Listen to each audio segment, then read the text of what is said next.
The first ever Society of Automotive Analysts Technology Outlook Conference is getting underway right now. Stay tuned for remarks from Mr. Jeremy Anwyl, the CEO of Edmunds.com. Well, good afternoon. Thanks for the invitation to speak. I think it's been several years since I've addressed an SAA event, so it's good to be here. Technology, it's a really big topic. And you go to the auto show tomorrow, you're going to see all sorts of examples of how technology is really transforming vehicles. I'm going to talk about this a little bit from the consumer's perspective, but think about this. You go look at cars tomorrow, you're going to see safety technologies that I find personally very exciting. Cars today, when you think about the ability to survive an accident, are probably pretty much at parity. Forget about what the 5-star ratings might suggest, but if you look at the real-world data, the likelihood of dying in an accident is pretty even across new vehicles today. But when you think about where technologies are going in terms of helping consumers avoid an accident in the first place, there's a lot of very exciting developments coming. And I think as you get into some of the more advanced applications, they become very encouraging. So think about things like lane change warning indicators. So the early versions of these would have a little flashing light in the passenger side mirror that would warn you if there was a vehicle in your blind spot. But the more advanced applications of this are actually going to make it difficult to turn into a vehicle that's in your blind spot. I think that's really where this sort of stuff has to go. There has to be some sort of an affirmative response to these kinds of safety issues, because if not, we kind of tune it out. This is kind of one of the issues, I think, with backup cameras. I know there's going to be new regulation that sort of makes this mandatory, but I really wonder if just that sort of passive feedback is really going to help that much. Obviously, it adds to the cost of new vehicles, but is it really going to cut back some of the tragic accidents that might occur when a child is being run over? Because we tend to tune those things out. That if you had a backup camera that actually wouldn't allow the car, or would make it very difficult for a car to back into someone that was behind the vehicle, I think that would be a much stronger advance. So a lot of technology coming out, I think, in terms of active safety, avoiding an accident. Think about, we were talking about CAFE a second ago. I was during that discussion, and think about some of the technologies that are coming out today and also in the next few years to try to help the car companies meet the new, more rigid CAFE standards, but at the same time produce vehicles that the marketplace wants. And this is going to be a very delicate balance as we get later into the decade. But I think over the next couple of years, should be a win-win-win all the way around. A lot of advanced technologies, vehicles with good performance, and also very good fuel efficiency. As I said, I'm a little bit more concerned as we get late into the decade. But what I want to really focus on today is a discussion more about some of the in-vehicle sort of infotainment type of systems out there. These things, and I think you've seen evidence of that already today, are very, very important to consumers. So I've got 3 real points. One is that the technology is important, and I'll show you some data to support that. The second is that from a consumer perspective, it seems like the auto companies are followers in this space and not leaders, at least up till now. And then I also want to focus on some of the issues and, more positively, the opportunities associated with this.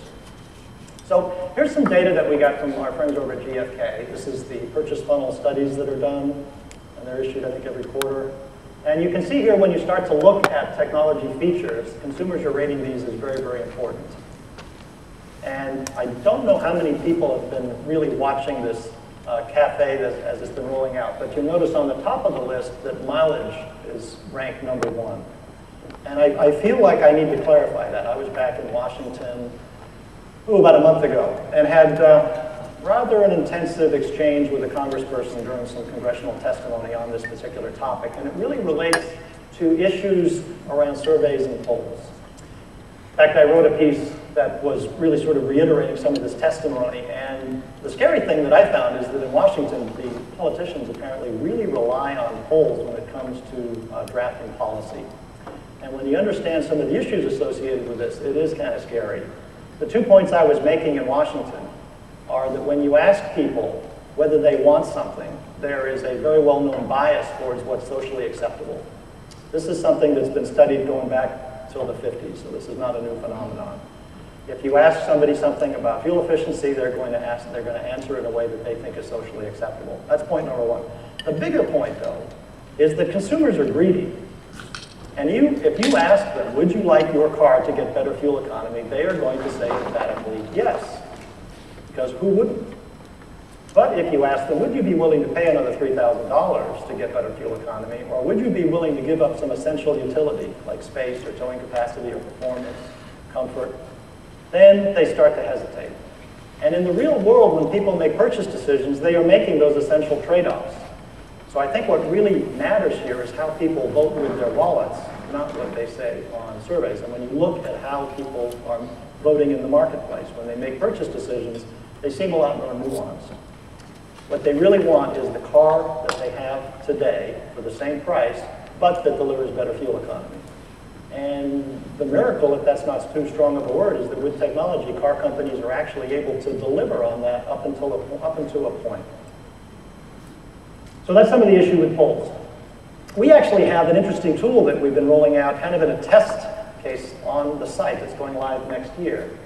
And this allows us to dig a little bit deeper. You know, one of the conundrums that you have when you go to the internet today, there's tons of information about vehicles, but it's all organized around brands. So if you don't know that much about cars and you want to get information about a vehicle, it's a scary proposition. It can be very, very frustrating. So we've been experimenting with trying to get this information to be more accessible. And one of the ways we do that is we've created a tool that's basically a compatibility test. And with just a little bit of information, and for those in the research industry, if you played with this tool, you'd recognize it's a fairly sophisticated form of a conjoint study. It's a way of getting people to express those trade-offs. We then make recommendations. So just based on how they're going to use the vehicle, the things that are most important to them, we'll make recommendations on vehicles that we think would be the best match. This is an example of our friend over Joe White at the Wall Street Journal, who was playing with this, and he found that it actually worked really well. And just between you and me, the perfect match for Joe White happens to be an Audi R8. Unless he put in price as a filter, in which case I think it was an Infiniti G35. So you can mention that to him next time you see him. But the thing actually seems to work. And what powers it is a massive data set. And in this data set is basically a mathematical model of the entire marketplace in the United States. We look at each and every transaction and we weigh that against an algorithm that defines how consumers rank various vehicle features. So that's the very high level version. It's an incredibly complicated algorithm that we built.